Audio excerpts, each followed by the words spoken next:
Hey everyone, welcome to the Someone's PC first time ever Digimon podcast. As you can see, we're a YouTube channel that formerly used to be extremely into competitive Pokemon. As that game developed, I think most of our team stopped playing it. COVID hit, and then little by little, my interest was gained inside Pokemon. Inside Digis, and then I met Cam through Pokemon, and then he told me to start playing Digimon. And then the guy below us is Tyler, and I'm not even going their names first because I haven't done this in so long. And he's one of my local players, and I've been knowing him for about a decade. And we've been playing from like Yu-Gi-Oh, and then he played Pokemon for like 4 months, and then he bounced back out, and now he's into Digis. So if you know me from Someone's PC, you probably already know who I am. I'm doing decent in Digimon. I got second out of regionals, and that's pretty much it. Hey, it's killing it, right? All right. So, Cam, if you want to go ahead and introduce yourself for a second. I'm Cameron. I played Pokemon just for a couple years. I played Yu-Gi-Oh! A little before that. Similar to Russell, I lost interest kind of as we went into COVID, got into Digimon.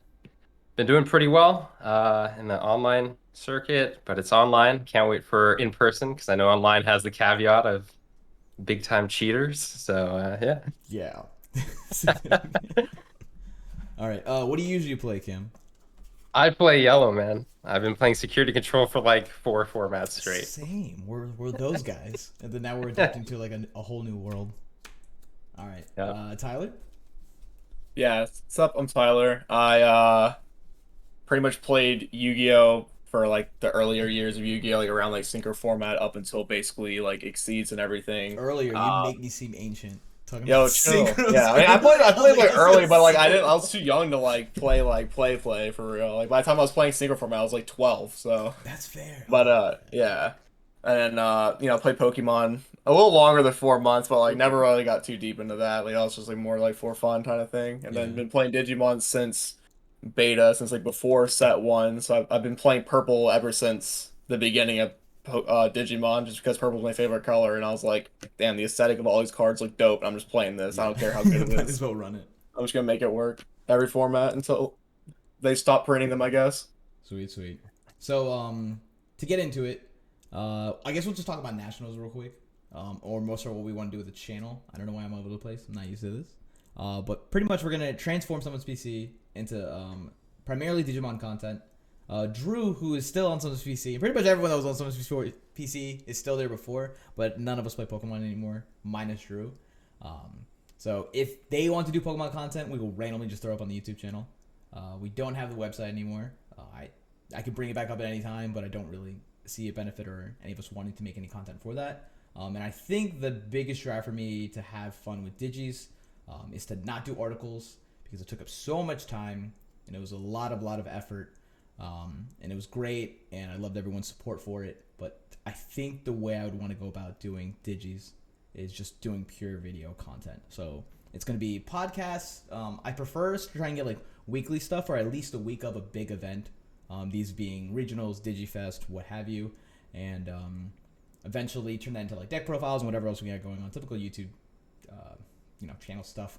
So if that annoys you when you are subscribed to someone's PC for Pokemon content, please feel free to unsubscribe. It does hurt. However, I get it. You can do whatever you want. You can turn off notifications, something like that.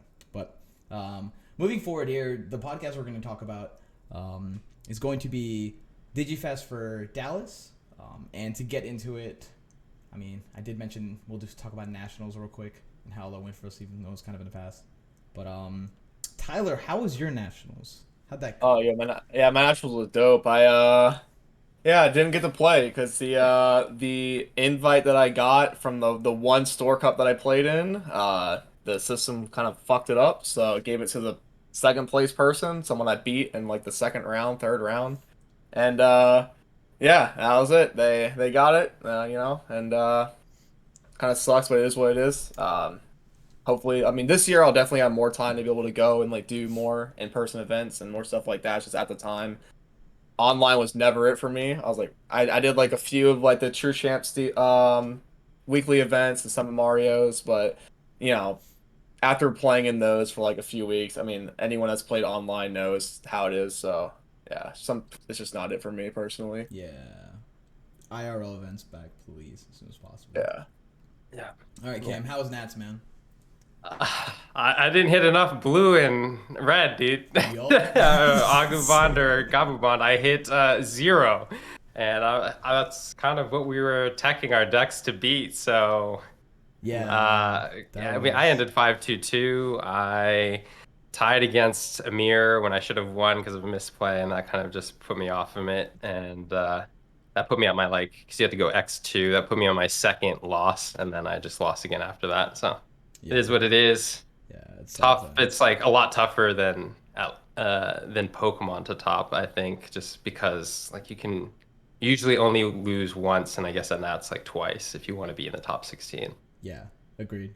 Obviously, hilariously, my nationals went the same way.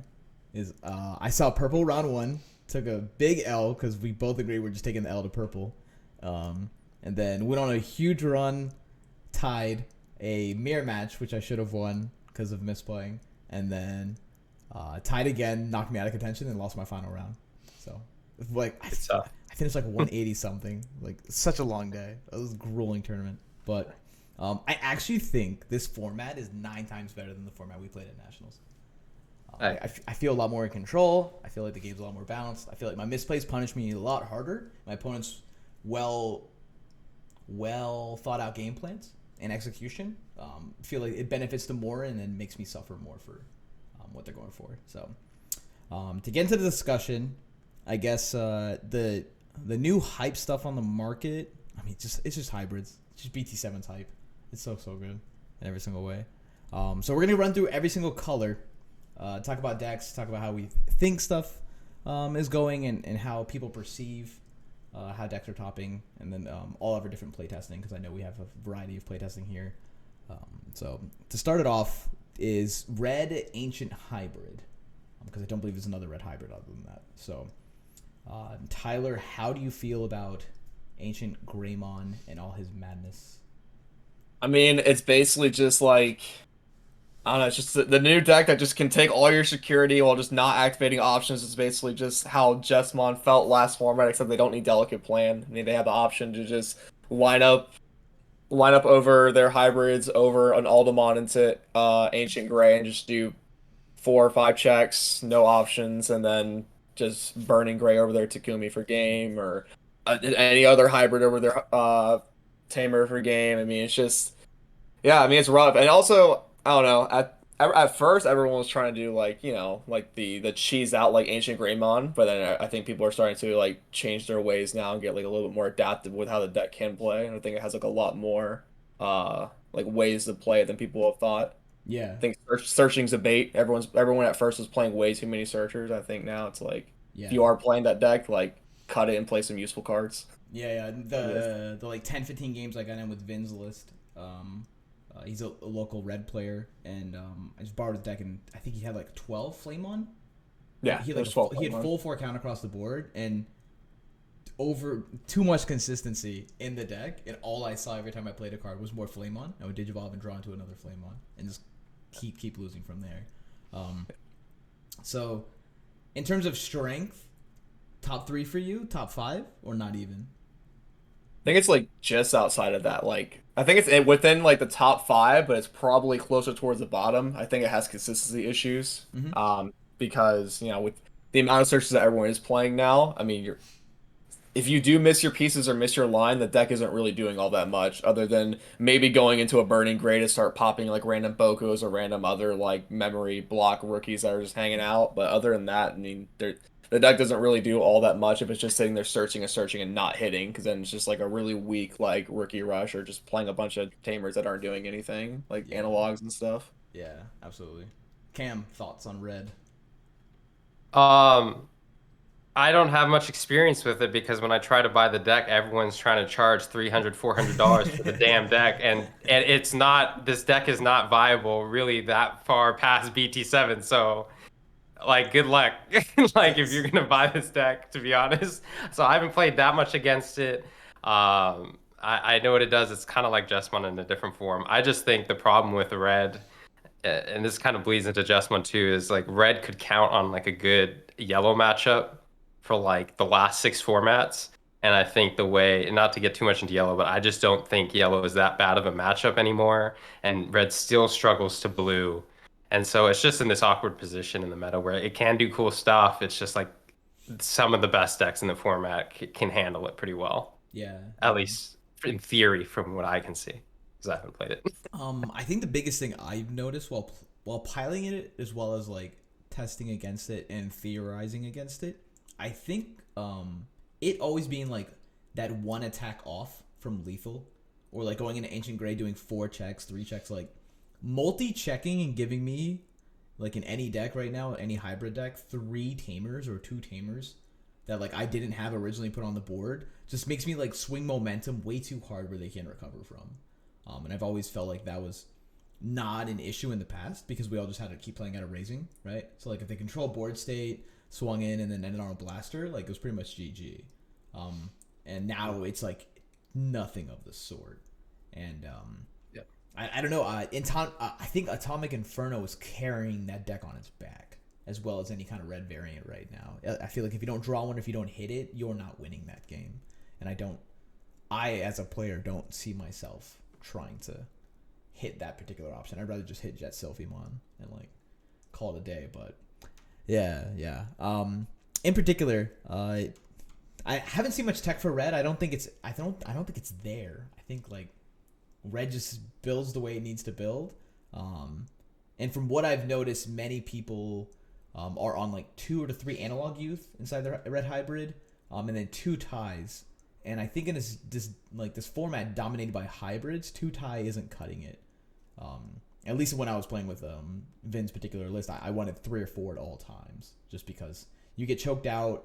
And now from always being 1 particular turn behind from having lethal, I feel like I'm 4 or 5 because I have to throw out Takuya or try and like get a particular evolution line going, or sitting with an Ancient Gray, like trying to make a stack and raising so I don't get hit by green, or like any particular kill spell out of yellow or something. And it felt very awkward to play around if I'm getting choked out, which is like the entire game in a nutshell. But more impactful this way because when you drop something red, it doesn't immediately make an impact like it does with every other deck. Blue has freezing, green has turning, and piercing, and then go to its 6 for free. And like when red does that, I just don't feel like I'm getting the same out of it. Especially when I'm just going for like promo, going to 3 checks with Ancient Gray, and then and one of them's a tamer, and then I lose my Ancient Gray, then I'll lose the hybrid I drop out that turn because everything in this format should be able to answer it in some sort of way. And I don't know. I don't think it's it. But if no one has anything else on the red hybrid, or any particular additions to it, there's Jesmon still. Not a single one at our locals. Apparently, I see it placed highly on a lot of people's tier list. I don't know why. I don't see it, but maybe I just need to test more against it. I'll start with Cam this time. Like, what do you think about Jess? Do you think So, it's good? so I think it has a couple things going for it. My friend who played it, Marky, he apparently won his locals with it. I think the things that it has going for it is it'll be good. I think it's stronger early on because the list is already figured out. You're just throwing in 4 Huckmon and maybe a couple like of the new Sister Mons, and you're gonna beat up on all the bad lists, on all the players trying to like who don't have the entirety their like entire 50 yet because the cards are coming in the mail or whatever it is, and that's good. And I think adjustment also, like if it hits, there's no deck in the format that can beat it if it hits the perfect curve. Yeah. That's also the downfall. Like the perfect curve like happens very rarely. And as soon as the better decks, like as soon as people refine the decks, I think that's when Jessamon will like fall pretty hard. Yeah. Agreed. Tyler, anything? Yeah, I mean, basically the same as like Red Hybrid. I mean, it needs to like have like a perfect line. I mean, same as last format too. Like if Jess didn't have a perfect line, it really wasn't doing all that much. I mean, the new Hug mod helps it with a little bit of consistency, and then the new Sister mod helps it survive a little bit longer to get to those states to help it find the pieces that it needs. But I mean, I think Jess is going to start off really strong just because everyone's been playing it already, and the death list doesn't change too much. And then with everyone else trying out all the new lists and everything, like once people start getting like comfortable with the new list and like really understanding like the potential of these new decks, like Jesmon's just gonna kind of fall out of favor. But it'll always be kind of like lingering around, I think, while Savior's still at 4. Like it's still gonna have that threat of like, it can pop off if it pops off, but if you're trying to take it to like a fest or like a 8-9 round tournament, I don't know about all that. Yeah, I mean, it didn't even top 32 nationals, and it Yeah, was hyped, quote unquote hyped, going yeah. into nationals. And I think every other color got more consistency over time, like literally in the set drop, but just got very little help.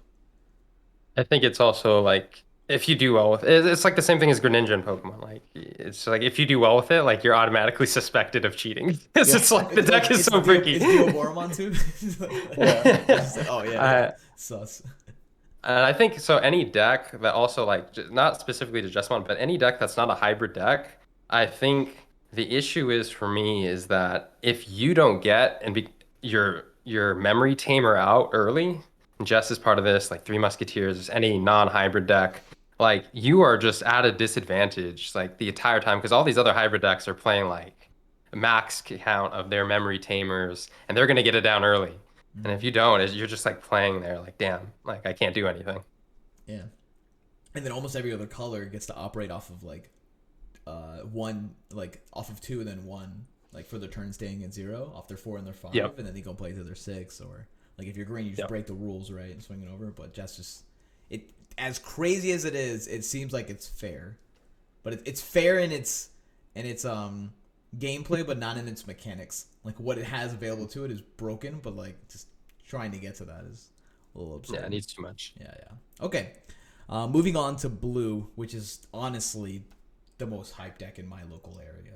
Like I think we have like eight blue players. I see it. It won the PPG tournament.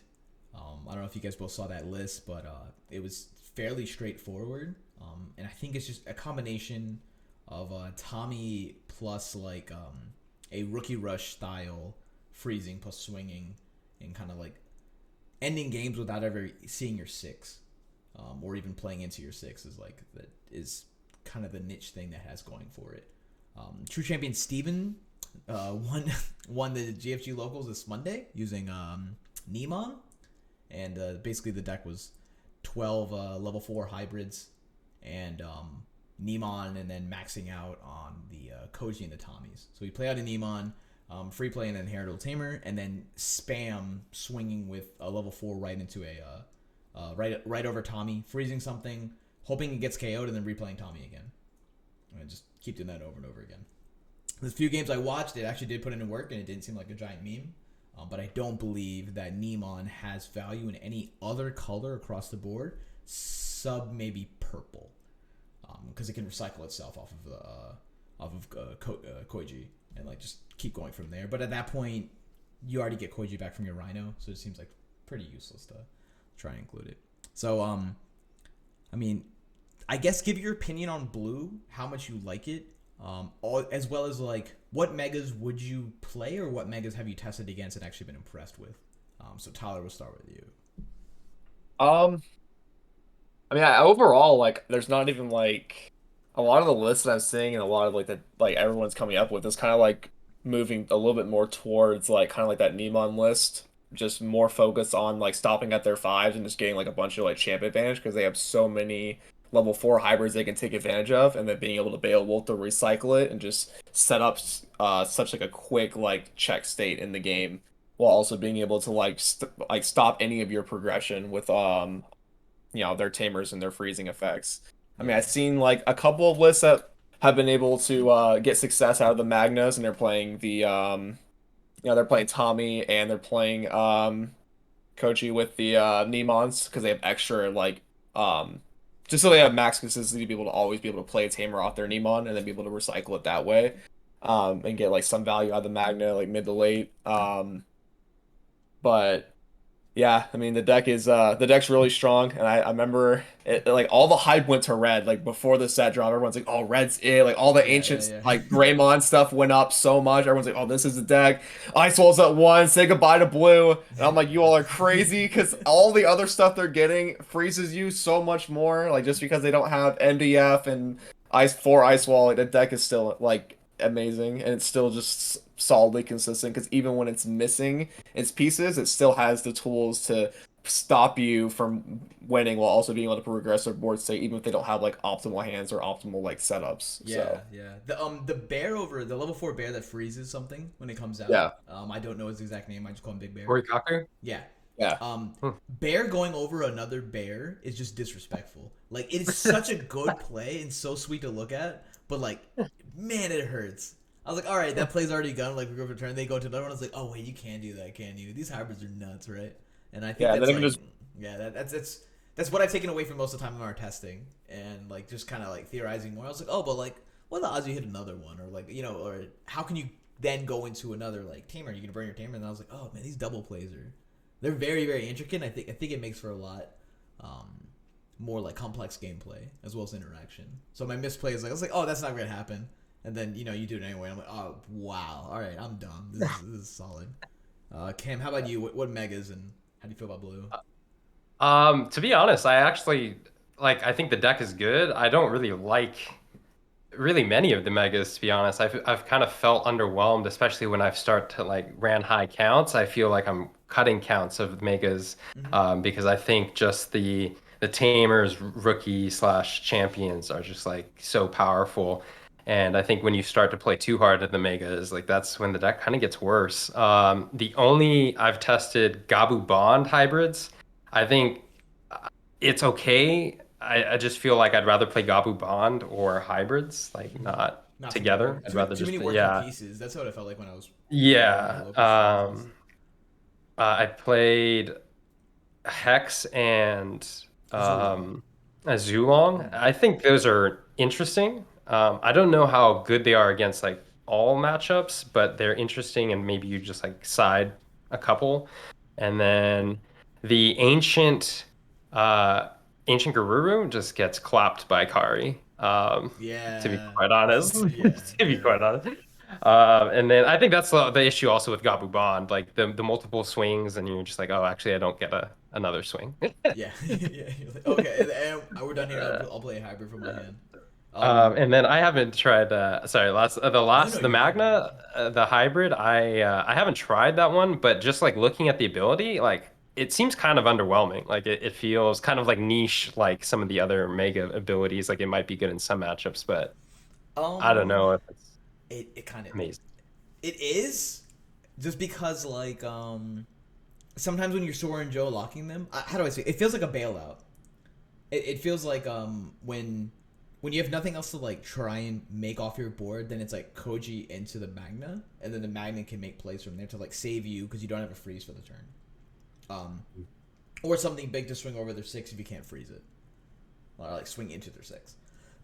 And maybe that's just like if side decks become like a more permanent thing. Maybe that's just like the future of blue where you're like going hard on like the tamers and stuff, and then you just side in the megas based off of matchup. Like you're like, okay, this matchup, this mega's better. Yeah, In this other matchup, this other mega's better. yeah. Are you guys main decking or like do you? I mean, we're not blue players, but like in particular, but like Madoki and I call it Clam Pearl. So what's its real name?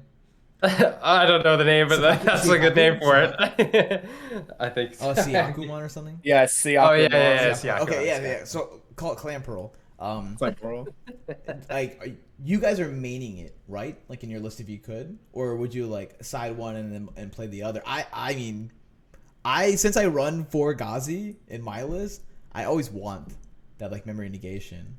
But then we don't have Cubemon in main because we don't have like yellow eggs, but like blue gets both. So like, do you play both? Do you side one, or like, what do you guys think?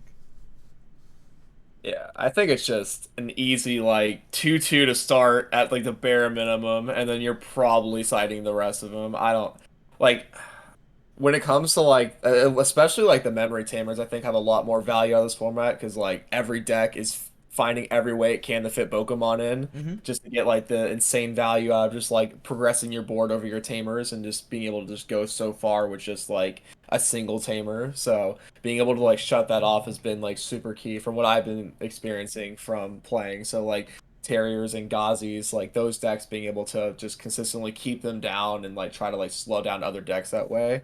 I think the Madoki has a little bit more merit. Maybe the Siakos just get sided. If green just gets super heavy, or if you have like a heavy like green in your local area or expecting heavy green, you probably just side that in. Maybe you don't main it. But Yeah. it's definitely the Madoki for me. Yeah, I think Madoki next to like when they like turn one play a Boko and then like it's free real estate if you get a Sora and Joe early. Like the Yeah. Boko's never moving; it's always staying frozen, and it's not even doing anything for them until like you present lethal, right? So getting like Sora and Joe plus Davis out against them was a little ridiculous. Cam, same thing. I think it almost kind of has to play both in some regards, specifically the Madoki, because I think blue, while it can stun things, it has a hard time removing things Yeah, from the board. So it won't remove the Bokomon or any of the other kind of like rookies that a lot of people are playing right now. Because the only way to return it is through the Beowulf, maybe if you play Trident. And those don't even really feel good because they just go back to hand. yeah, So yeah, I think those are both cards. I think, like Tyler said, like you can start out with the 2/2, and then maybe you just kind of play the rest by like side deck or where the meta's at. yeah. I mean, I personally wouldn't main deck any freeze options or like removal options. Absolute blast, breath, like any of those in particular. I just don't feel the need to. Especially when you just freeze anything that comes down, unless it's like one of the OTK decks, then I can understand maybe playing like back in breath. But most of the time against those lists, you kind of just keep memory choking them out. Those OTK decks being like, Red Hybrid, Jet Spawn, and then Antibody, which we'll get into later. But yeah, like and I don't know. The deck feels super strong. I guess across the board, I'm just asking, is it top 3 for you? Because it absolutely is for me. It's like number 2 right Yeah, behind yellow, purple. I think it's the second. I think it's like Yeah. behind Yeah. yellow. Yeah, definitely second, like right behind yellow purple for me. It's just it has so much utility and so much that you can do with the deck, especially if side decks do become more permanent. There's a lot you can kind of flex in and out with it to like make certain matchups more favorable for you. And every matchup I think is already pretty like decent for you at best. At worst, I mean, like I can't think of like a super terrible matchup that they have. Yeah, yeah. I honestly feel really favored with it with yellow purple. Mhm. But like as more people start to play the deck and as more like different control cards come into main, then I can see like getting rough. I will say that like most of my every single deck I played against at my case tournament that I won, they had different megas. So like round 1 was Bond, round 2 was like Magna, round 4 was like Ancient, and like just seeing them all in like different ways their decks are gonna play was kind of funny, but it was just like there's so much options in blue, and so I'm pretty sure eventually someone will hit that correct list and to perform really well with it. Also, that's another reason why I have 4 Gazis, because like 4 Hammer Spark and then the 1 Ice Wall. I'm not trying to play that game, right? I'm swinging the security. I'm trying to end it, right? So, okay, that's blue. I don't believe blue has another deck, right? Like as even though those are like 3 different decks, like it's just blue hybrid now. And it's like moving on. There's no Hexabile like stuff running around. So going into yellow, which is like now we're just gonna talk for like 30 minutes or something. The hypest deck, and I think it's the one that gets most traction, at least on like the Facebook groups and then some of the Discord, is just Shine Greymon. And I'll start by saying this: I think Shine Greymon sucks. I think playing 4 of it sucks. I think it's real bad. It is a hot 1 or 2 of tech. And like there's no way you'll ever catch me playing a yellow Kari when I can just play a purple one. There's like never gonna happen. And I have yet to see a Shine deck perform well outside of like a Facebook post where they win like 5 or 6-0 with like a particular list, of which then like in a very skillful format, which I think we're in, the like quality of the tournament that you had at your locals then comes into question of how a particular deck wins 6-0. I do believe some of the online tournaments have like a high caliber player of like testing different decks. So I don't take them complete like super seriously, but they're at least something to judge off of from like what we got here. So yeah, we'll start with Cam. Yellow Shine, all the yellow goodness. Thoughts? I think it's a side deck card. Like I think it's definitely okay, but I just feel like, first of all, I think Kari is the best tamer, or the best card in the game. I think we were all saying that on Yeah. some level. The purple Kari, Purple card, you best should card in probably the game. Period. Like easily period. number 1. Yeah. And so I think the deck should play 3 to 4 of those. Yeah. And so like main, not side, main. And Yeah. Anyone if you're siding them? God, my brain. if you're siding them, just leave. Just You're put your gonna be playing main. 4. You're playing 4 of those, and then like you're gonna pretty much evo over every Zoe. So there's really not many other tamers that you're gonna get value out of Shine. Mhm. I think in at least that. Well, I think it goes in the side, and then you play like TKs, the one that does security buff Yeah. for like the red matchups, and then you maybe like tech and a Shine there. Yeah.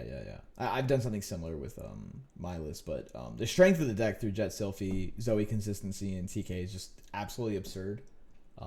And as I found out after like the first 3 days of testing with Tyler at our locals, Blinding Race broke. that card's cracked, man. What are they doing? Like, I don't know how many games I can tell y'all in this case tournament. I was like Blinding Ray, triple tap car, like triple Kari, and go up to like 7 or like even more than that. I think with the 9 at one point, and I just paid for a Susanoo to go over a Serafi I had, and then swung in and then tamer hybrid like Kazemon for game or something like that. So I think yellow's by far the best deck. I think Shine sucks, and I'm talking even though I'm so passionate about yellow. Holy shit! So like Tyler, go your piece on Shine. How do you like it? Do you think it's trash like we all do? Yeah, Shine does feel like a bait, especially like just trying to like all in on Shine, like the lists that are playing like the like maxed out Boko, maxed out Tamer Search Patamon. They're just basically like running into like the over searching effect where you're not doing much in the game. Yeah. Like, especially if you're doing all the searching and you're missing too. It's just like your whole plan is just out the window and you just can't even like get to the point where your Shine is even threatening Yeah. at that point. Just hoping that your opponent hits your tamers, and if your opponent just builds up a super wide board while you're sitting there just like desperately trying to like raw draw or play tamers, you're just gonna get blown out because your security's not threatening at all. So it's just And if they're going wide and like choking you because you play Yeah. yellow, you're playing yellow Kari, yeah, and so like you're going wide. You have like 2 or 3 tamers out, and then against Yeah. they're like 5 wide, and you can't shine yet yeah, because you're gonna lose a tamer, like to go into like Jet Sylphie and then go over it, and then you just get lethal, right? And that's how it played out in my head, and I thought everyone else would see that too, and apparently they haven't, or like apparently they're still winning games anyway because Jet Sylphie's broken. But I heard someone. Go ahead. I heard someone explain it. They were like, "I play 2 Shine, and I'm gonna discard one, and then like if I ever need it, I have the one." And I was like, "That sounds like a side deck card to me." That sounds like a side deck card. One card that I gave this card respect because I played it at a whole bunch of online events, and I just like it in general. Dynasmon, that boy is cracked in this format. And I will say I never like using its on playability to like discard the top and then like mill 6. it's a bait. Yeah. It's a bait for me because I just mill 3 options and 2 tamers, and that happened that one time, and I was like, oh, mill 5 was 3 options, 2 tamers, and 1 Kaze, and I was like, I guess I'll grab the single Kaze, and then recover 1, and I think I like recovered the Jet Sylphie or something funny like once it got checked, but yeah, I think Dynas is just superior. I think Serafi BT1 superior. I think Serafi promo is just better. But I guess like the real like meat and potatoes that people want to like know about is Kazuchi, and I think that's like it's getting popped up in like some list online, and some people are saying go ahead and play 1, and so I see some people at 2 and some side decking 1. So like Cam, have you tested Kazuchi? Have you liked it? Has it had any value? That's the one where when it comes out, if you're at less than 3, recover up to 3. And then if you're at more than 3, you get sec +1 but it costs 5 to play or something like that. I haven't tried it. We were talking about it obviously, and I think you ended up playing it. I think with yellow, it just there's so many megas, and I think like it does have value, but I just think like Serafi kind of does what it does. Obviously not as good in the late game, but it recovers and it adds so much pressure that overall, like maybe you play 1, right? In like the rare chance that you need it, right? But I don't think it's ever going to be something where you're playing like 2 or 3. Yeah, makes sense. Tyler, your thoughts on yellow as you played against me so much? Like, what megas do you think should be included? Did BT1 Serafi feel that like scary when I was piloting it, or like? testing with it. Yeah, yellow's annoying, man. They have so many good megas. Like they have so many like just super solid megas that they can use, and all of them like do like what they do really well. Like the pressure from set one, Serafi, even though it's only 10k, I mean, there's so many just random weenies and tamers and stuff in security. It's likely going to survive the first check. If it survives the second check, then it's just so much pressure for the next turn to be able to deal with it. I mean, for purple, I mean, we have Kaiser Leomon, so we have some answer to it that's pretty consistent. But I mean, a common theme across most of the decks in the format, they have a really tough time with dealing with megas on board, like especially if they have just nothing out. I mean, it's like really hard like once a mega sticks on board or like gets on the board, unless you can just get big enough to swing over it. Which in Shirabi's case, yeah, you can obviously swing over it, but you know, if they're, you know, don't have anything established at the point and, you know, there's no like random like fly bullets or, you know, Gaia forces or anything that it's going to hit out of security or that you're going to have in hand. So it's like you better find your mega quick to get over it, and you likely are getting choked out that turn too by yellow. So Yeah. yeah, I mean it's definitely tough. I mean, I definitely you know, being able to play like a mix of either Serafi, Shine Gray, Dynasmon.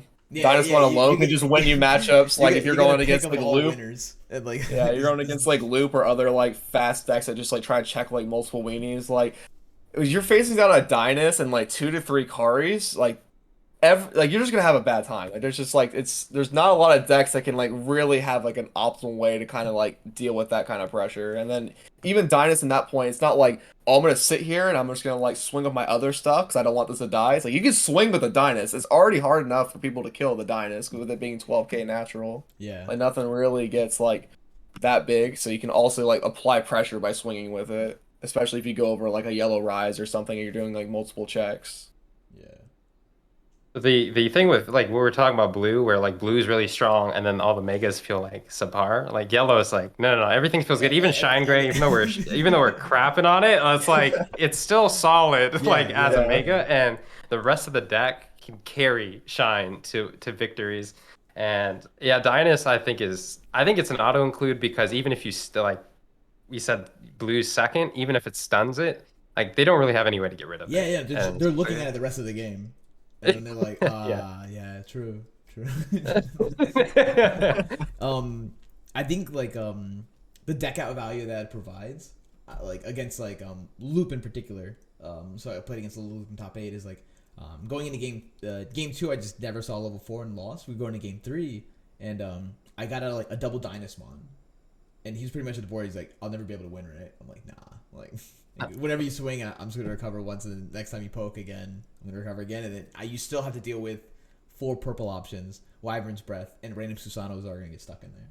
So like, there's gonna be checks for days, right? But like, it's crazy. I guess last onto the purple yellow or yellow purple, because we can bring in purple yellow in the purple talk, but yellow or Greymon. Is that mained or sided? And when is it sided in? It's just a mirror match, just to like bring yourself lower for TK and Kari. Because I found myself playing Orphanimon in my side and siding in every single game. Because I really like what it gave me to control Madokis, Gazis, and like all these other control cards I know are going to be coming in. And then Orphani can swing over their own level 6. By lowering it when it comes onto play. So like it's provided super value for me. I just see not a single person talking about it. Mainly Cam, because I know Tyler, you don't really run yellow that much. I just think Orphanimon, like you said, is not talked about, and I think it's just a better version of War Gray. Yeah. And I think War Gray is a little scary to bring out in mirror because you're stripping your own security, and if you have Dynas, you're kind of decking yourself faster, which is not always the win condition, but can be a win condition in the mirror. And so while it's good, I do think Orphani like is gross, especially with all these little rookies around that you can just get rid of, or get like it's a way to get rid of another mega, which we said before, I think is like kind of an issue this format. So if you have more ways to deal with megas, then that's always a good thing. So I think Orphani is like really good with that. Yeah, I remember like one play, I dropped Orphani out, popped a little bear, swung in with it, and then popped like a Madoki or something else that was out, like on the board with like 2K, and I was like, this is crazy value for this one single card, and I didn't need to tap my tamers out like I'm Shining Gray or something, right? Because I felt like it was pretty much getting me the same value. And then it's blue, so they're not going to swing over my 6. I just feel like going into Susanoo with it whenever. And then the following turn when I swing with it again, get something else minus 2K, and then all the bears in the security are basically like 0 DP, and so I kind of just got super value from like the rest of my board. But yeah, if you haven't looked into Arafani or playing it and you're testing around for DigiFest, definitely like throw one in and see how it feels, because I really liked it. So moving on to final talk, win rate. I see everyone else taking out their list, and I really liked it when I played with it. I swapped them out for Blinding Rays, loved it. And now that I'm dropping reinforcing memory boost, which we should actually talk about as well, I think win rate's very solid. I still want to play it. Not a side deck card. It has to be a main deck card, because there's really no time I can think, oh yeah, I definitely need win rate in this matchup, right? Like it's either I want the consistency of win rate throughout every single game, or just not. So Cam, have you played with win rate, right? And like your Yeah, I've been playing with win rate. I really like it. I think you might only need to play one, just because most of the time I'm like, because we're playing purple and we're playing Demi-Mera, like I find myself discarding one of them if I ever have it in hand. Like maybe you play two because you're like really worried about it. Yeah. But I do think it's really powerful. It gets your Susanos down a little bit earlier. I think as you play against better players, like the whole thing of this format is not giving your opponent too much memory, like because all these decks can do so much with like little.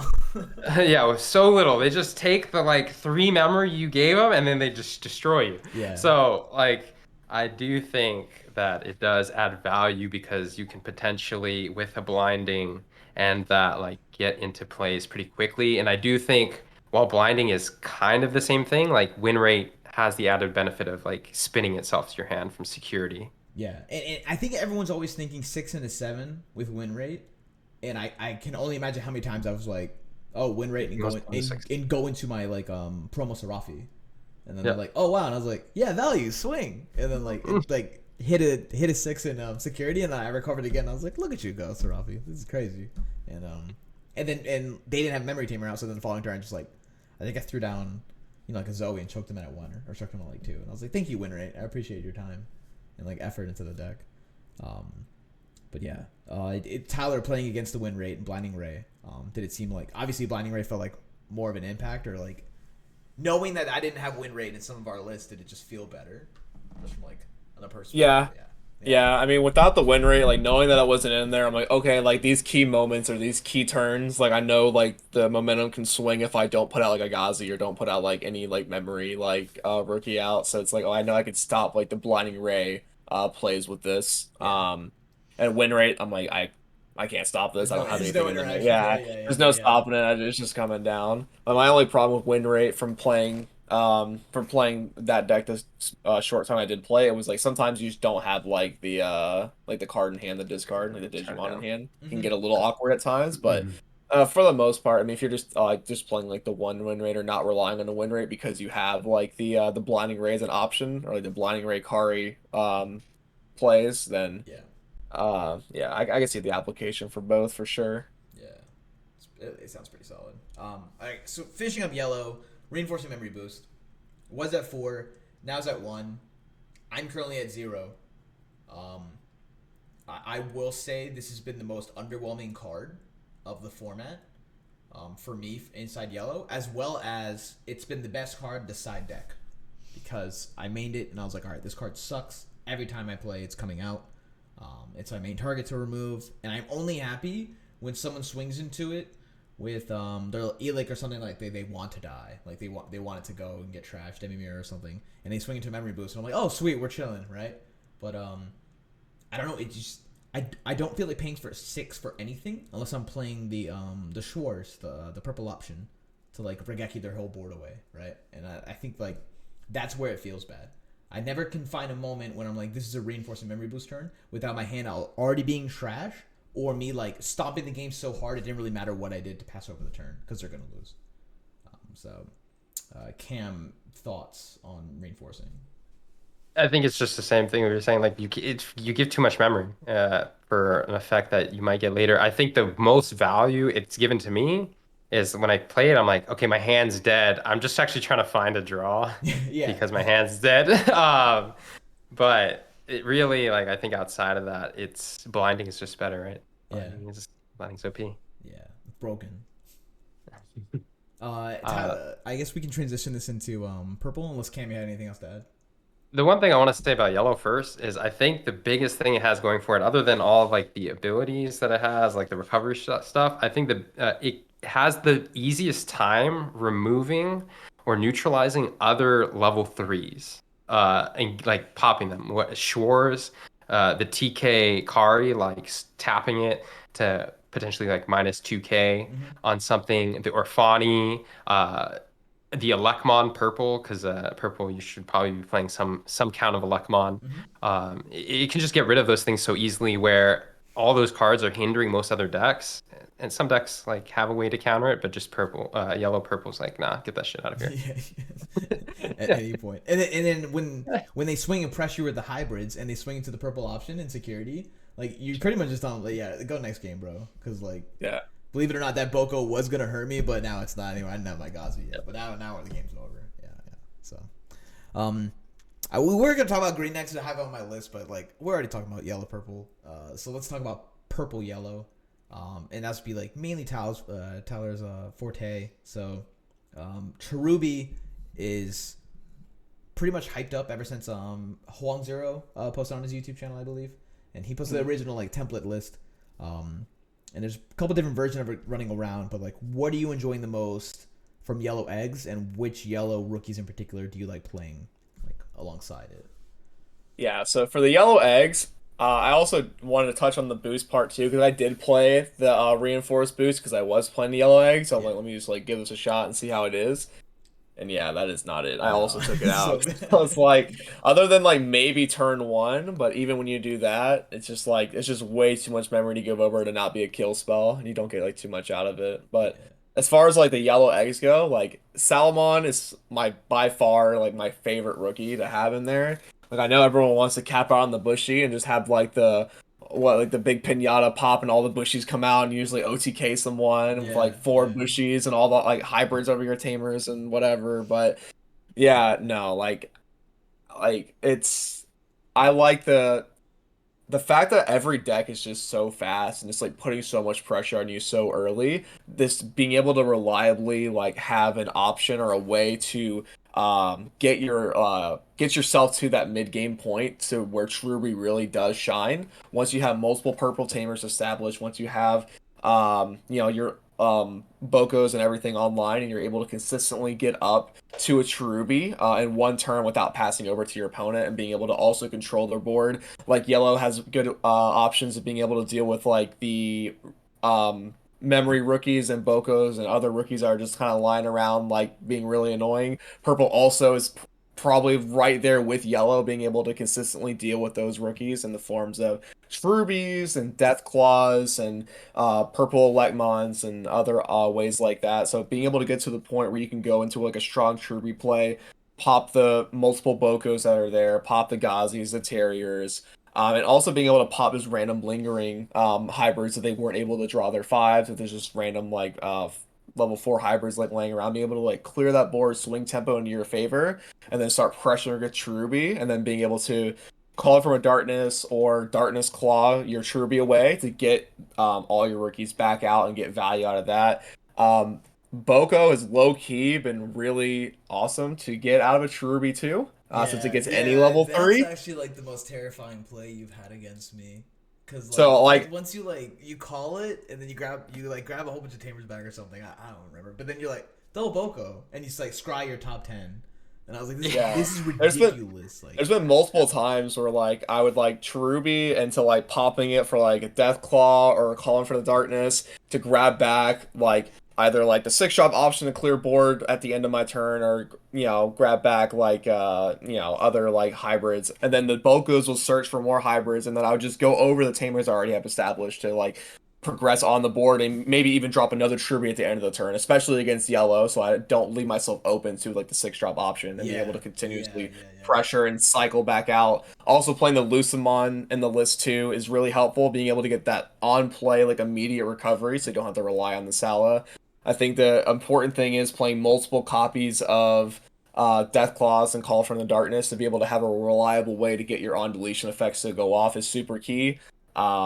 Because like we kind of talked about a little bit earlier, a lot of things are living a lot longer. Serafi lives so often against security checks, like Truby's living like even more against it. Like there's not a lot of things that's gonna outright kill it out of security unless yellow's like already beefed their stuff up with their evolutions and their TK like 2-drops and stuff like that. But yeah, being able to have a reliable way to kill your Truby and have other options to be able to like make plays afterwards, make them progress your board state is like been really nice. Like it's been like it's definitely been like probably like one of my most favorite purple decks I've ever played just because of how much variety the deck has. There's a lot of like plays that you have that you can establish with like just the different options you have from being able to play so many different cards out of your Truby dying and being able to set up those plays. Yeah.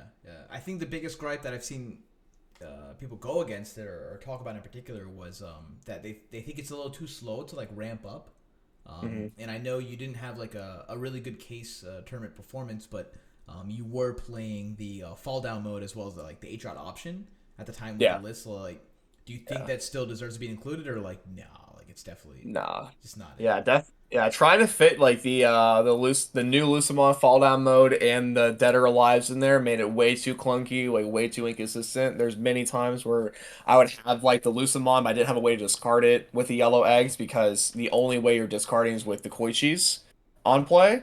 And there's times where I'm like, oh, okay, I would like discard a Lucy. I'm like, all right, I have it set up, and I would just not have a Dead or Alive. And by the time I did draw, it's like, okay, like I was playing purple Mimi too, so I'm like, oh, I could still pass them over to 4, but still passing someone over to 4 when they have 2 tamers up, like they could still like just like game me the next turn. Yeah, it's just like a lethal setup. So there's just even if I'm popping a tamer, I mean, by that point in the game, there's usually like 3 or 4 tamers set up, so there's like not even like an optimal like kill with that. So it's definitely been on it. If you're doing like the yellow egg Cherubi or just like yellow egg Cherubi, you just have to like invest into that like game plan of playing like just very valuable like yellow rookies and very valuable just rookies in general to get value out of your Cherubi and just go for like very like wide board states or very like aggressive like game them board states once the Cherubi start to cycle off and being able to survive long enough to get to that point.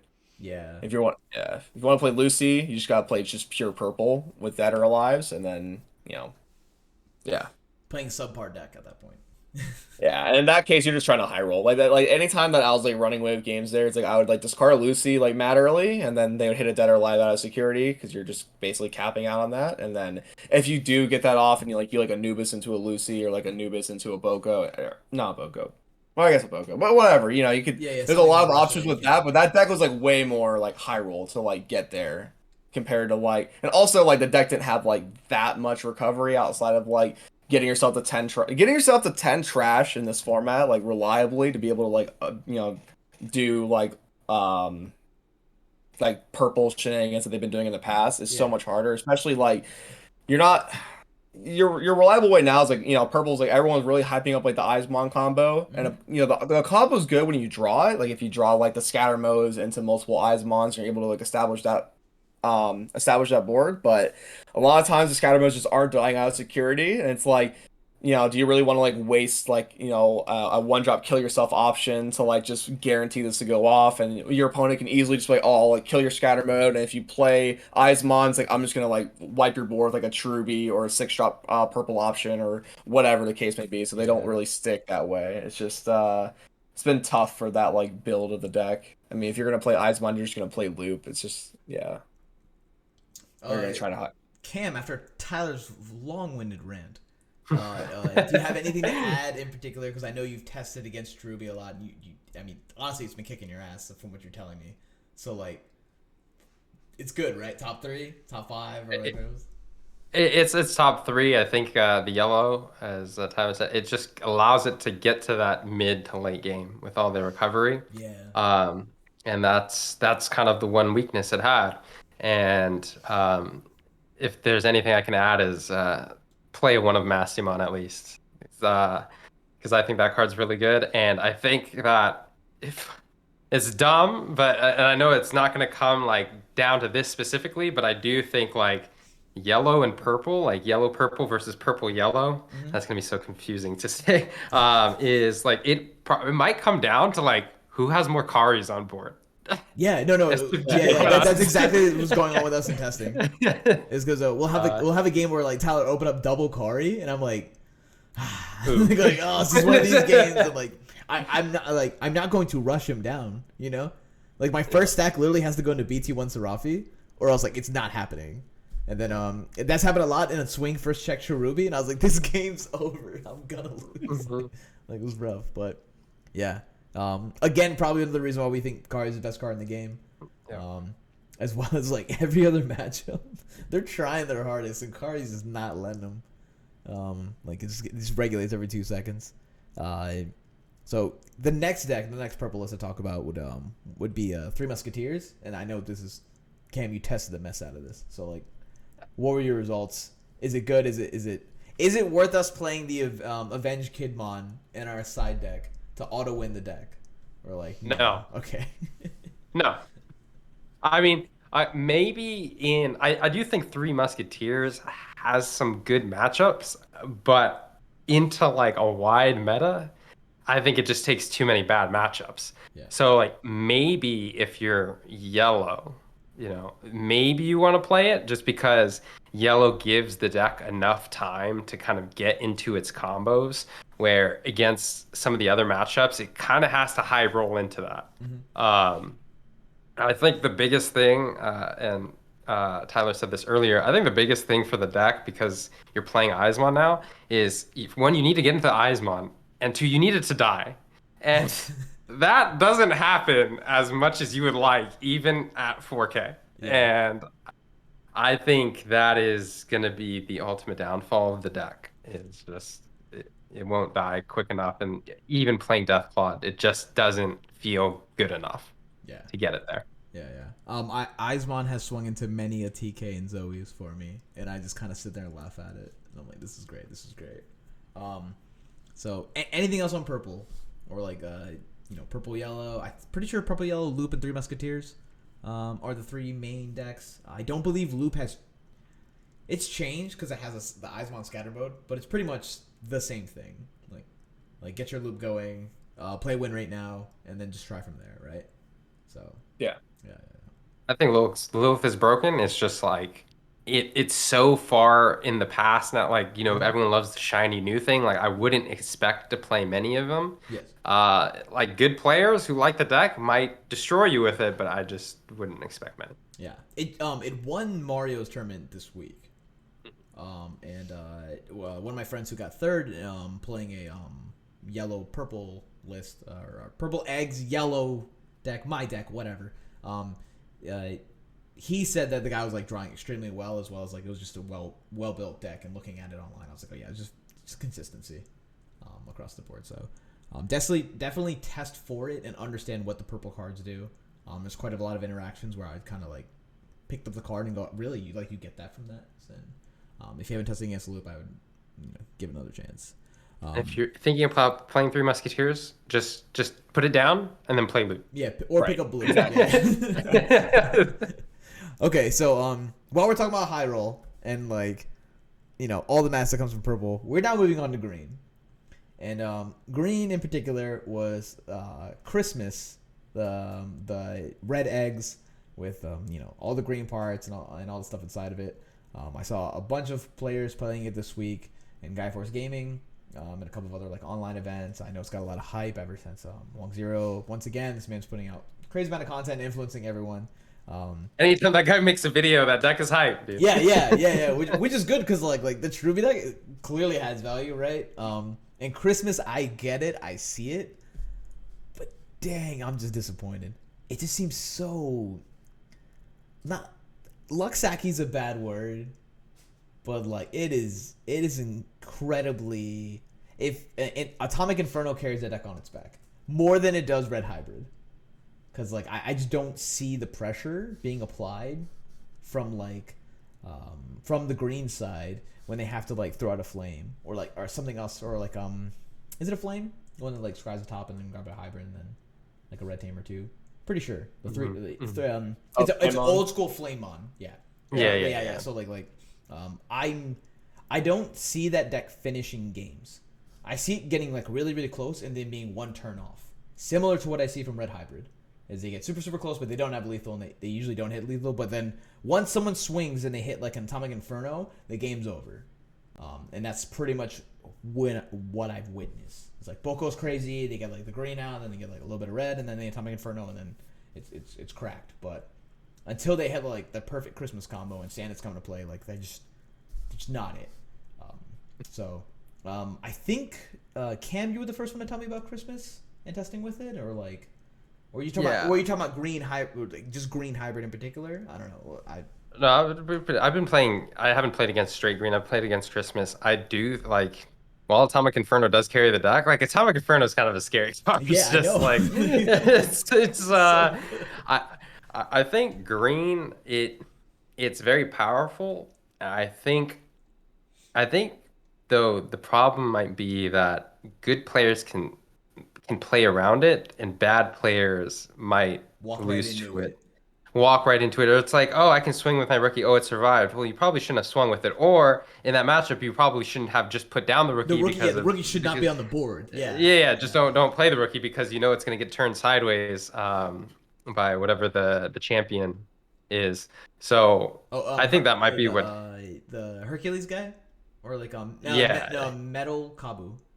Yeah, Metal Kabu. I think it is. It's one of the Kabus. I think like. The better players that as they get more reps against it, you probably won't do as well, but like it does do some strong things. So it like might be lingering in top 5, and I think also it's like $10 to make. It's gonna be there. I think that's the biggest thing for it. So you might see a lot of it too. So like, don't just throw it out the window, but you will see it. But I do think you have the potential to be it, and you should. Definitely practice. If you're going to fest, read the cards. Yes. Read the deck list, understand the options, and understand if you swing into an Atomic Inferno, you might lose the game immediately. And you should probably like just have Atomic Inferno next to you when you play, and it's like every time you're gonna swing, you just think about it.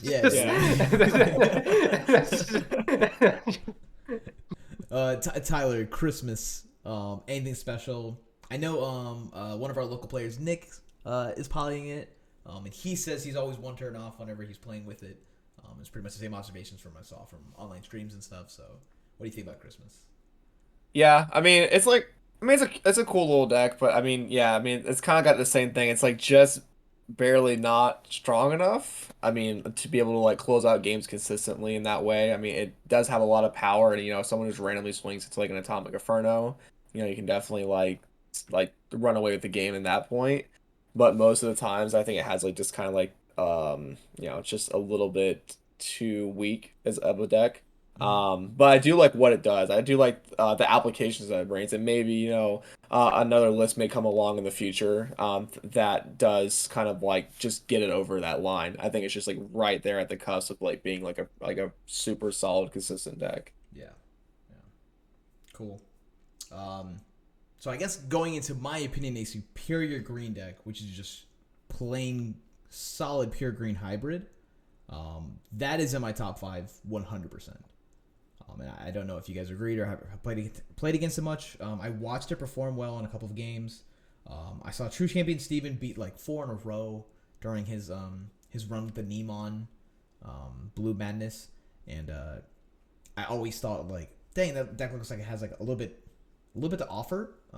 And man, I piloted it for the first time tonight against Tyler in a couple games, or I played it like like 10 games against another friend who was running Red Ancient Hybrid, but it's actually like fairly skill intensive, and it kind of pisses me off because I'm not used to like being that confused about what I can do with my memory. JP, Izzy, Ken, and then Boko on board kind of makes my head hurt sometimes.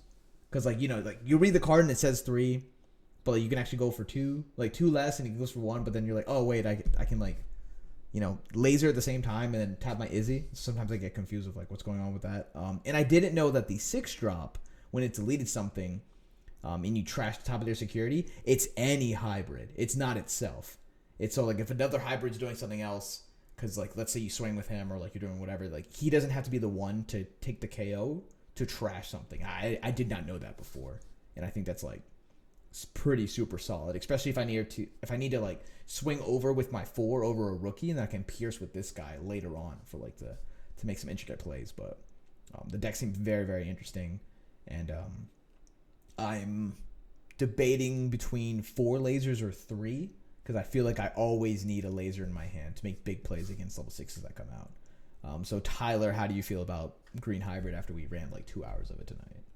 Man, that deck is so annoying. Like that deck, it's like we're talking about like earlier of how like decks can do so much with such little memory. It's like green can really like make some like insane plays with like a super like low amount of memory, especially like once you get a Boko online and you kind of just get the ball rolling like over your JPs and stuff. And then Yeah. they have a lot within the engine too for being able to just search and grab the pieces that they need. So the amount of pressure that I can apply to just feels really tough to deal with. I mean, of course, Purple Rose Retaliation, so I mean, I have ways to kind of go around it, but Yeah. even then, I mean, there's still like multiple times where, yeah, I mean, you just, were able to like just rush it down or rush me down, Yeah, and yeah. I thought it was gonna be a blowout because he had retaliation. So yeah, I just thought like it hard countered the matchup.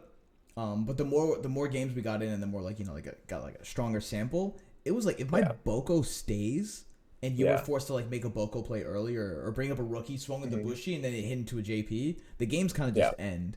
And yeah, yeah, I was very surprised at how strong it was, as well as mhm, like what Ancient Troymon could do to the matchup in a good scenario. Like if we're in a mhm, 50-50 scenario and then the Beetle turns into an Ancient Troy, that like I was like, oh, I now have an out to your Cherubi, which I didn't think was presented to me like before earlier in games. mhm, However, the 2 times I got it out against you during testing, it didn't matter. like you had yeah. 4 I Tamers find it, out, and I was like, yeah, man, Ancient Troy's trying his hardest here. But you're like swinging Cherubi, Deathclaw it away, whatever, call, bring up all the rookies, and then I'm like, you'll swing with the one that has obvious like rush, right? You'll swing with Bushi, I'll tap your Boko down, and then the Boko's scryed and grabbed you hybrids, and then now yeah, like you just have Koiji's for game, and so yeah, it's crazy, and it feels like I need to main deck Argo to stand a chance in that matchup. And then also the game I got out Argo against you because I only had one currently in the list. It didn't even matter because like yeah. retaliation was just like going crazy there. So yeah, it's crazy good interaction. I think the deck when it has burst, it's so strong. Yeah. And I think I have to main deck the 2-drop Izzy. You have to play at least 2 of the 2-drop Izzy because there's so many times that I'm like, these are such expensive tamers if I don't have JP online. And whenever I do have a JP, I just want to go over it immediately. It's not like yellow where I'm just like kind of kicking back and like letting Zoe do her own thing while I get like TK and Kari online. I fall behind in security and I'm chilling, right? But like green doesn't have that option. It has no defense at all. And I think that's where it just kind of feels bad. No blockers. And Ancient Troy is your only line of defense, and he does nothing against hybrids. In like the grand scheme of things, right? So, Cam, have you played against normal green hybrid? And is it in your top 5? Do you think it's strong or like Christmas seems better? It's good. I think something that people should look out for is Nidhogg. Be Mm-hmm. care. I think it's still pretty valuable, and if you're not careful, that thing can just wipe your board pretty easily. Still, Argomon is kind of scary. So I think while Ancient Troy is good, there's quite a few megas that this deck can play around with Yeah. that I think might give it some merit. Yeah, it's top 5. It's so much value, right? I think that green finally got the. I think it lost that like it was early on, like early in the meta, like BT 1 through 3, where it had like this natural advantage against other decks because it could outvalue them. That kind of went away for a bit, and now it has it again, and that's Yeah. Yeah. it can run away with games. Yeah. JP does that by himself. Like he's like his one line is like, all right, this is a 6 for 3. And so like if you have a Mimi, you're playing the game that no one else can ever play, which is like kind of exploited more and more. I think I'm trying to think what else I was gonna ask about green. Blah blah Blah. Do you guys play Memory Boost, or do you think you should play Memory Boost inside green, or is it like it's hard to think about it? Green Memory Boost. In hybrid. That's like the make or break card I've seen a couple people playing inside of it. Because the general core for Terrier, like all the tamers and everything like that line up there. There's like 2 or 3 cards you get to play around with, and I've seen like Betamon and then Memory Boost, and I'm just unsure if like Memory Boost is kind of the play, especially when a deck that has no defense can only sit back for so long, and you kind of like use Memory Boost to like set up your future. And at any point I was like, man, I'm playing this Memory Boost, I should have just thrown down a Memory Tamer or like a TK an Izzy and Mimi, right, instead of something like that for like the dual tamer. It's Izzy, right? Yeah. Izzy Mimi. Yeah. And so I don't know, it's been crazy. If you guys have an opinion on it, no, or you guys haven't built it, so you're like, I just think memory boosts might be a little worrisome right now because everyone's like worried about Boko, and then they just get hit by default because you're trying to stop Boko. Yeah. Crossfire, collateral diamonds from the Gazi Madoki meta. Yeah. Yep. Cool. Yeah, boost probably is just a little too slow right now. I mean, if anyone can use that extra 2 memory, it's definitely green. Like they can definitely make some crazy plays happen, but it just might be like, open them up a little bit too much to their weakness. Yeah. But after playing with it, 100% I see the value of Cutemon being in my side deck no matter what. Because green's pretty wild. And like being able to reduce down via JP, or like even going into the Beetle at level 5, or the Rhino Beetle, it's been absurd. And I'm like, yeah, definitely need Cutemon to regulate this stuff. Cool. Moving on to the last color is black, which I thought was a joke this format. Like I did not give black any kind of credit. This is it is crazy, but one of our local friends, Jimmy, built Antibody, and we were playing at our friend's house, and he took like 2 games off of me while I was playing yellow purple, and I was like, what is going on? Why is that card like check for so much? There's no way this deck is actually that good. It's like a solid tier 2 rogue deck, and someone went first and second place in a 30-man locals they had with Antibody. And I saw the list, and I was like, this is a very, very solid deck. And it is, in my opinion, 5th for the top 5 decks currently in this meta. And I think it could be purple's worst matchup, minus maybe the mirror match. Because the mirror match is just super annoying to play against, or like the Truby matchup. But man, am I impressed with Antibody. And what the level 6 Adoru Gagumon or Garu or something like that. Yeah, Doragora. Yeah, Doragora. Yeah. I am very impressed with what its output and what the deck can do, and how many checks it does quicker.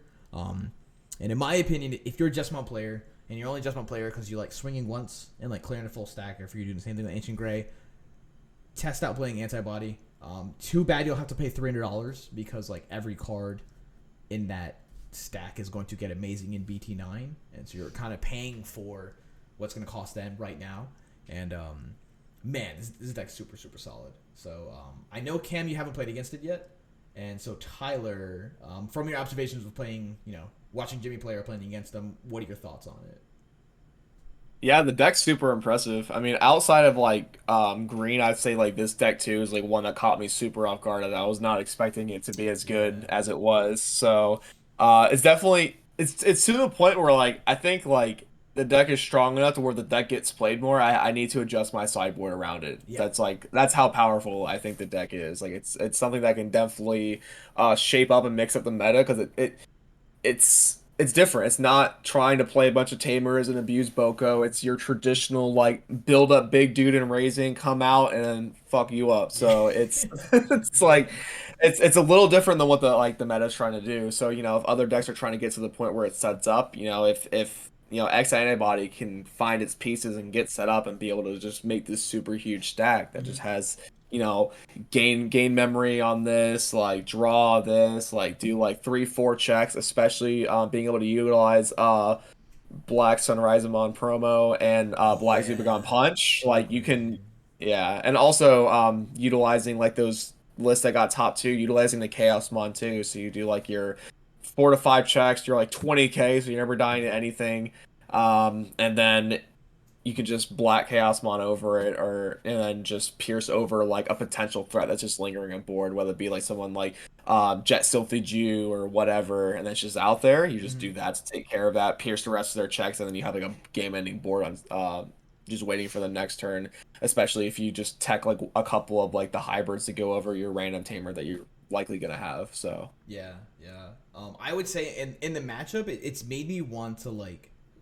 Well, I should have been doing this in the first place, but I'm super lazy with yellow because Jet Selfie feels broken. It's made me want to like time my Zephyrs versus my Kazes. And like in games where I'm just like, whatever, like send it. It's a Zephyr, it's a Kaze. I have both. I have like 2 of each in my hand. I'm fine. It's like I'm holding back my Zephyrs until the turn I see that 6 stack coming out, because it swings at like 17, 18, 19k for 5 checks into my security. And if you don't know, or like maybe you do now, we only play like 2 kill spells for something that's level 6 or higher. And it's like Zephyr. It's just Wyvern's Breath, right? And it's made me want to increase the count on my side deck. If not, play Ultimate Flare, play Fly Bullet. Because if you're new to if you're listening to this and you haven't really played against the Antibody deck, or like haven't read all of his cards, it's level 5 says when you attach underneath it, it can't get its DP reduced and it can't be killed next turn. And so if you give them too much memory, they bring it out, they turn it to its level 5, and then they go into its 6, and then the 6 is protected from anything that happens during the next turn to it. And that is where I think it's found its most power. Is that that particular card is carrying the whole deck on its back, and it's also the one at level 5 that gives them +1 sec. And so you attach a copy of itself underneath the card to give it +2 sec, and then keep going from there. And unlike red, it has a blocker also inheritable in the line if it feels like being one, and then the punch gives it reboot, and so you can get all kinds of different combinations of a crazy good stack. And that's why I think it's better than Jesmon, is you don't have to hit this perfect line up where you need like the Greymon, and then you need Savior, and everything needs to be perfect to go to it. Black is just like, just go. And at level 5, even the card I just mentioned where like it protects itself, you can instead have a Black Metal Greymon that gives +1 sec underneath it, and when you swing with your 6, you just put that other card we talked about for another +1 sec at the bottom of the stack. And I think that's the deck that punishes everyone's adjustments in the hybrid era to not playing kill options. And so we're definitely gonna link that deck in the description. The video I watched on was very, very well done content. I think his name was TN, who's originally like creator and pilot of the deck. He has some great insight into it, as well as like told you what the side deck and stuff. But my gosh, the deck is scary. And it was very funny playing against Jimmy. And I was like, what is this Antibody stuff? It's so silly. And then he played, and I was like, why is it hitting so hard? And that's something to look out for at Dallas. And it might be something that pops up this weekend. Because I know that there's the PPG regionals that they're having for a case. And then there's also the GG Tour tournament for more of the Diaboromon mats and tokens and like free cash or something like that. So, Cam, I know you didn't play against the Antibody deck, but like, thoughts hearing about it? Is anyone your locals or like anyone like your group even testing it, or it's just like one of those? As like if anyone noticed me looking left here, I'm reading the cards for the first time. Yeah. So I'm not even gonna try to BS anybody here. I'm like giving the cards as you guys are talking about it. Yeah. Oh yeah, this seems pretty good. No, this looks good, and I do think like this might be, like you said, the beneficiary of just removal. Being removed from the format. Just kind of, so I think that might be a reason to go back to these. Like we were talking about Flyboard and passing. We were, and we've cut down on Wyverns, I think, a bit, maybe to like 3, and it might be a reason to go back to 4. It might be a reason to add in a Flyboard. It might be. Wyverns also doesn't get it done. So, so they swing in, and on second check, Wyverns, that's right. I totally, sorry, this is me not even knowing what the fuck it does. So like, it went to 18. Wyverns hit it, went down to 4k, and then the next 2 check were Tamers. And then it just stayed alive, and I was like, you've got to be kidding me. I'm going to lose. Like, this thing's, it's unstoppable. I can't kill this thing. So, like, it's a solid deck. It's definitely worth testing. And if you feel like just being, like, playing old school Digimon, like, big stack, go get them. This is that deck. I don't know if you saw the Memory Tamer. The Memory Tamer scries the top 4. Yeah, I was looking at that. Yeah, that looks broken. Yeah. I think the first thing I think when I see this, and I'm not saying it completely negates this, Mm-hmm. but a card that I have kind of been thinking about is Sakuyamo in Yeah. yellow, just because I play yellow. I don't know how good it is because there's just so many good megas. This might be a reason to play that. Mm-hmm. This might be a reason to like side some Sakuyas and side some Volder Arms or something like that. Yeah. I'll Um, tell you why it's yeah. not. It's because when you play Sakuya, they'll raise it at 4, go into its 5, and then protect itself for a turn. Oh, fun. Yeah. So Oh, they go into their 5, put a stack underneath it because it says it can't have its DP reduced and it can't be deleted, and then they play a tamer and pass to you, or Mechanori, or whatever Yeah, else. And guys, read the cards. Yeah. No. But like, I need to read the fun. cards. So yeah, don't think like it's got options, and that's again why it's scary. It's not something you can purple option and just clear because it's level 5, and you're like, ha, like those are the old days, right? And no, that level 5 carries it on its back. It's pretty good. I think like that's the thing for me too. Like black has always been underlooked, and right now like I was gonna get to black because I've just been trying all these other decks, and that might be like that's also part of the scariness, right? You're like, oh shit, I won't see it, and actually you are. This affects So like, Idfest, if someone runs this list, which I believe a lot of people are going to, they're gonna be picking up a lot of cards. They're gonna be like, excuse me, what does that do again? You're like, yeah. So what it does is it swings, and then the punch lets it restand. So it's like, I mean, I think at one point Jimmy got to 20k. He's swinging 20k to my checks. 5 checks reboot. I Zephyred and Seraphid, and so I was down to 2 security left, and I still lost the game because I had no Wyverns, and so like. That was that. We just moved on. I was like, I can't kill this thing, and I'm gonna like make a Dynas and pass, and it's gonna do another 5 checks next turn, and then he has a tamer out, and then you just play 4 hybrids in the deck. Boom. Or like even 6. I forgot how many are on the list, but it's very solid. It's a very, very solid deck. It's what I was thinking.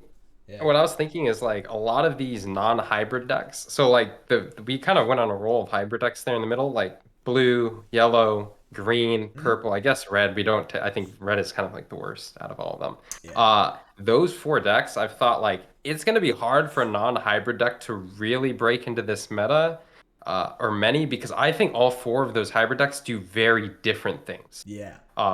And they're all very efficient with it. And looking at this black card and like hearing you guys talk about it, it's like this might be a card that kind of can deal with like a decent amount of what those things do. So this might be like maybe outside of Lilith, like one of the only relevant like normal go up like build up stack kind of decks. Yeah. That can actually last. Does Tommy? What does his on play say to remove the source? Strip 3. Strip 3. Okay. Strip 3. Yeah. So usually this card has around 6 to 7 sources on it at all times. So blue's not. It ain't happening, Captain. Yeah. And then they also have reboot blocker. So like you restand yourself after doing crazy amounts of checks. And then above all else, it has Chumon because it's playing black. And so it gets that ability of having the memory lock that no one else does. And then playing Mechanorimon in main, which other people cannot do anymore. Like we can side deck him. If we main decked it, we might just like lose out in a mirror match when it gets frozen, or we're just giving them free memory all turn. But I think that's like the one thing it has going for it, which is pretty crazy. Like, you know, yellow heals, green gets to pierce over, but you can't pierce this thing, and then it reboosts itself so you can turn it sideways and just hope that they didn't like have some kind of control out there against you. So, also it keeps the DP boost from the Gabuza punch. So it gains 3k going into your turn, so the beetle can't swing over it. The ancient beetle can't swing over it because it goes to 14. I think. I'm pretty positive. Yeah, because I think it's 11k all turns. Yep. All turns. This Digimon gains 1Ks. Yeah. So Doragora is 11, and then so it goes up to 14, and so you can't swing over it. And thus, you don't get your trash, you don't get anything else, and if they refrain from playing down a Chumon, you don't get your beetle effect. So it has a little something against everybody. Yeah, it's pretty well. It's also faster than the red deck, by far. Because like I've seen the ancient hybrid like go into promo, swing in, hit an Alphamon, because Alphamon get played in the deck too, stops the rest of their attacks for the turn. and then they're like, okay, yeah, I guess it's on you, champ, and then they swing in. So alpha is the other way it gets value because it gets that antibody, the boost, and then alpha lets memory manipulation go on. So if you do miss the level 6 for whatever reason, then you get to play around it. But I'm extremely excited to probably do a deck profile on that deck sometime next week, and I'll be kind of regurgitating exactly what Tian said, but maybe like a couple things that I've noticed from key matchups. But yeah, the theory is very sound there, and I think the deck's super strong. Cool. I guess finishing up, we're going to talk about DigiFest Dallas and then side decks. So right now in testing, what would you guys play for Dallas? We'll start with Tyler. Yeah, I would definitely stick with the yellow egg. Yellow egg, purple Cherubi. Just because that's what I'm comfortable with. If I were just like in like a blanket area and I was like picking like anything to play, I would probably just play blue. If I was like recommending it to someone just to like pick up and play as like a recommended pick, it would just be blue, like hands down. Like just overall, just consistency across the board. It pretty much deals with everything pretty well overall. And yeah, that'd be like my go-to pick. And if you have played purple yellow and you're comfortable with it, I mean, there's that too. But those would probably be the 2 picks for me. Cool. Cam? Yeah, yellow purple, probably with 3 Seraphimon and most likely Dynas. Maybe play like some other megas, but I think that would be my top play because it really doesn't matter how much I test anything else. Like yellow just brings me back. Yeah, I know it so well. Jet Selfie just keeps calling me back, man. Like, isn't it funny they put memory boost to 1, and then I'm like, man, this is like really bad in this format. Like, oh, I can only imagine having 4. I'm just like, man, do I really want 4? Like you could recover 1 for 6, or you could do it for 1. Like, yeah, but you don't get a pick. And I was like, at that point, I kind of want it to be a tamer. That For way. 5 memory, dog. You can pick for 5 memory, dude. I'll take the RNG. Let's roll. Cool. So lastly, I guess the kind of closeout discussion for the night is side decks and how we've been feeling. We have one judge in particular at our locals who hates mulligans, hates side decks. He thinks it's bad for the game. He thinks the game's consistent enough. Everyone in the entire shop disagrees. People walk in from another city and they'll disagree with him immediately. They'll be like, what are you talking about, bro? Right? So, what I've noticed from the community and from most side deck lists that people have shown me, people don't really understand what to do with a side deck. And I think they're all so obsessed with smoke screening and like turning this deck. It's like a completely different deck with 10 cards. Oh my gosh, like the madness, right? They really don't grasp like the utility that is presented them by having 10 extra cards to be able to swap into, and the to be able to swap into is the better question, or the better value is like you don't have to do it. You don't have to side out all these other cards, and like I see people cutting consistency cards in order to like add in Neo Devis against my matchup, right? And they're just like they don't hit it early, so they lose the game. And so I guess we'll start with Tyler. Is like, what has been like your side decking experience inside Digis? Also, how do I phrase this in like a better way? So like, how's side decking going for you in Digis? As well as like, what's a tip that you think people may need to hear when building their side deck for like a big tournament coming up, like into a vacuum, so like not like your dedicated small locals. Yeah, I mean, so my side decking so far has been pretty good. I mean, I've had a pretty good understanding of like, I mean, coming from like a purple's point of view, like there's like a lot of cards. I'm like, man, I wish I didn't have to play this in my deck. I wish I could have like this card instead. And now having like the 10 sideboard, like I already had a pretty decent list of like cards like I already like wanted to play. Yeah, when it comes to like picking out cards for the sideboard, the one thing I would definitely recommend or suggest, or what my mindset is like just looking at it and like, all right, what card, do I want this like what matchup do I want this card for? And then, if it's just like an overwhelming like, oh, this card's just like good in this matchup, this matchup, this matchup, all right, that's a main deck card. It's not a side deck card. Like you try to like find ways to put it in your main deck, and like your side deck cards are only typically for like your matchups where you're like, this matchup like is like kind of tough, or this matchup like can blow me out. Like I need a card that can like swing it back into my favor, or like make this like a little bit more like even instead of just being like a complete wash. Mm-hmm. Is like what I would recommend. Like not trying to like change your overall like game plan, or like not trying to like abracadabra into a whole new deck. Not trying to go from Yeah. like blue bond, the blue hybrid, and like your sideboard. Just like trying to find ways to like just help with bad matchups essentially. Yeah. Yeah. Cam, same question. I think it's like just keep it simple, this format, and I think for the Yeah. side deck as well, because this I think this is going to be, I think this is the most skillful format that we've had thus far. And some people may say it's luck based because of flipping stuff out of security like tamers and stuff. And it's like, then you really need to think about attack. Like, is attacking worth it right You get now? punished for swinging with the Boko, like it was like Yeah. free real estate. Yeah. So I think you just keep it simple and like all these decks are so strong and you just use the side deck to kind of like, okay, in this matchup, I just need like a little juice, like a little more this, a little more that. And like again with yellow, I think just I have the most experience with yellow and thinking about it like, okay, against red, against black, like I need a little more. I'm going to put more TKs in these yellow TKs to buff the security. I don't need to do that much like crazy shenanigans to change it. And then maybe against some other matchups, like I just change it slightly another way. So I do think it like adds a lot of skill and like right and just like more decision making. And so like you said, like not a lot of people will understand what to side, like what's a side versus a main and stuff like that. So it adds another layer. I don't know if I love it for the long term, but I do think it does add that skill. Yeah. Yeah. All of us agree that mulliganing should stay. Yes. 100%, yeah. Okay. Cam. Um, I do think it should stay. I do think though, like You want to be able you want to keep a card. no, not that. I just also think like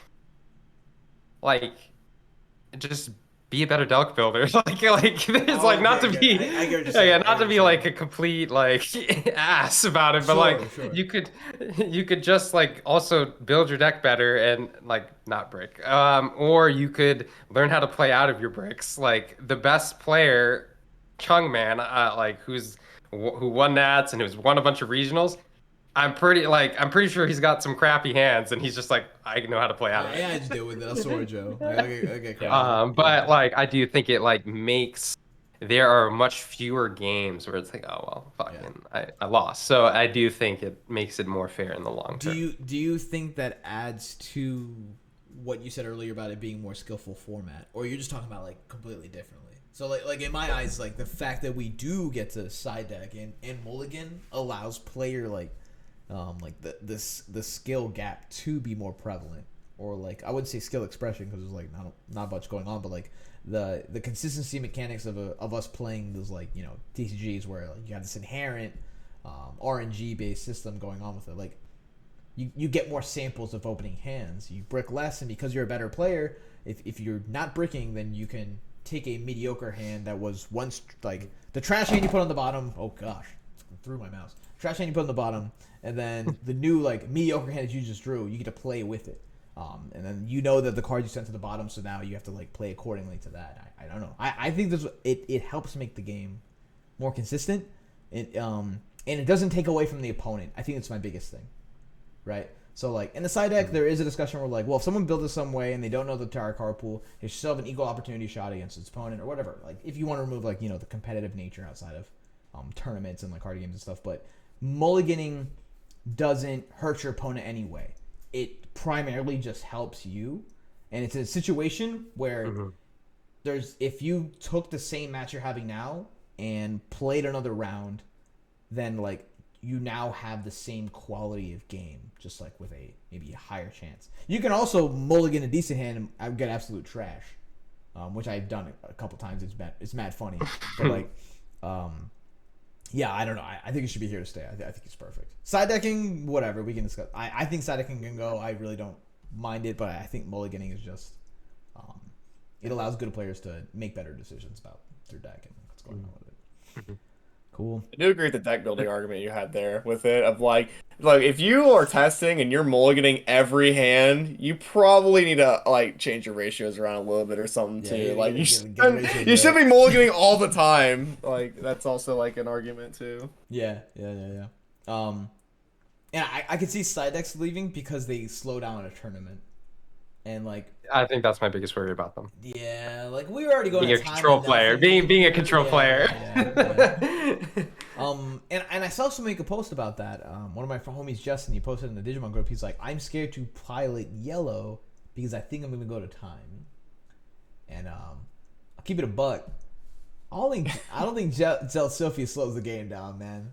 I think I'm swinging like no tomorrow. I'm swinging more than I've ever swung before in like kind of like a mid-range control deck, and I think people are swinging at me faster than they've ever swung at me before because we all have a bunch of rookies in raising and a bunch of rookies in the form of tamers, and like it's a quicker game, and we're kind of like choking each other out smaller, and then like we don't have to play Magna Angemon or Magna Dramon and stuff, so like everything kind of quickens the pace, but yeah.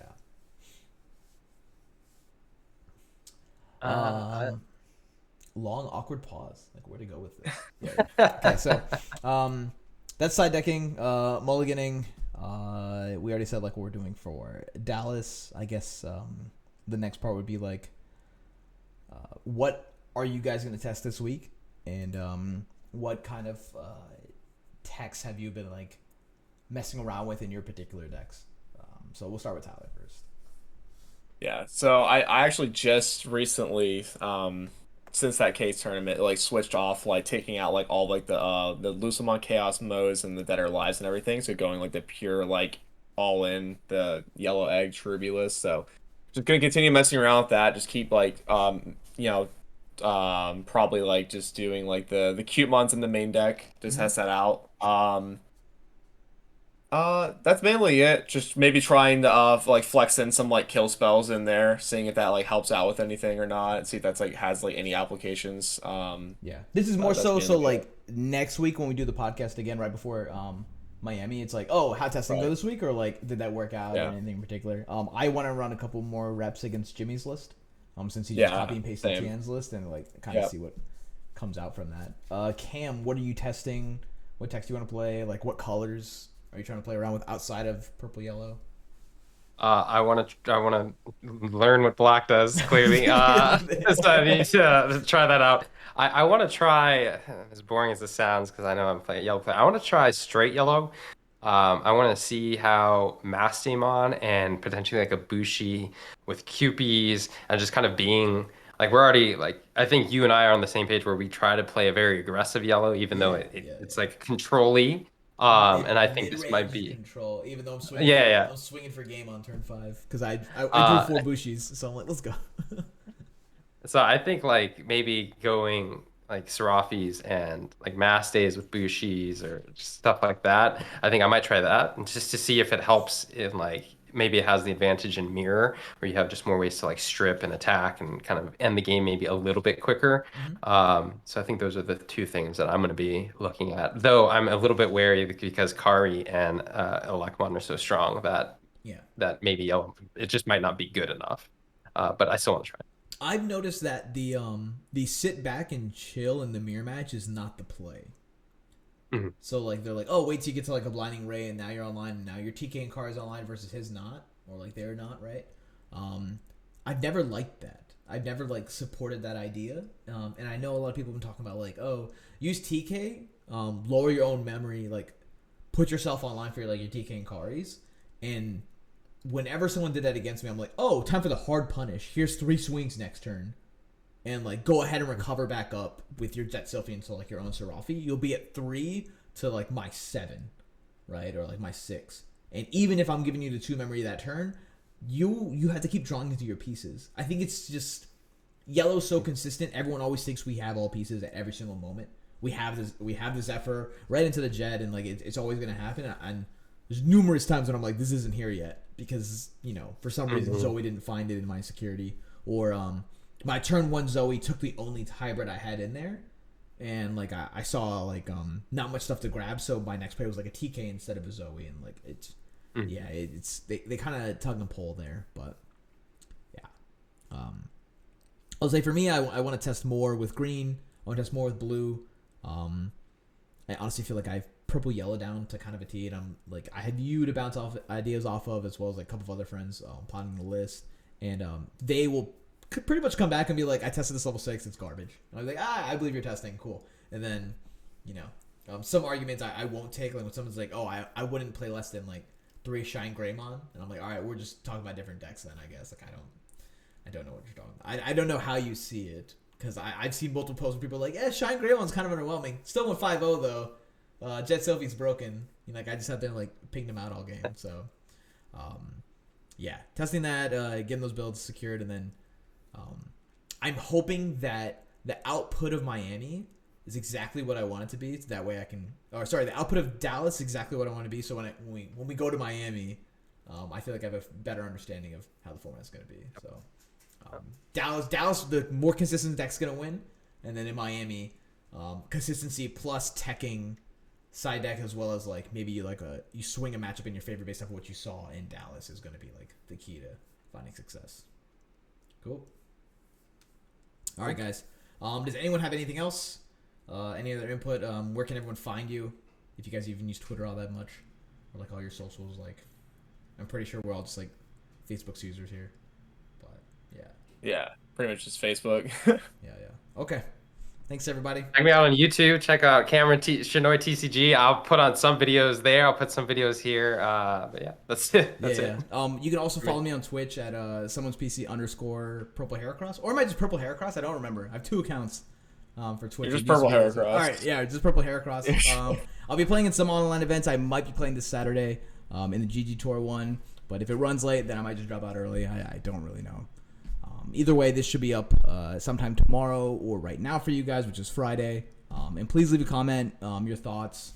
Is video too long? Do you like podcast type of kind of stuff? But thanks for supporting us, and have a good night.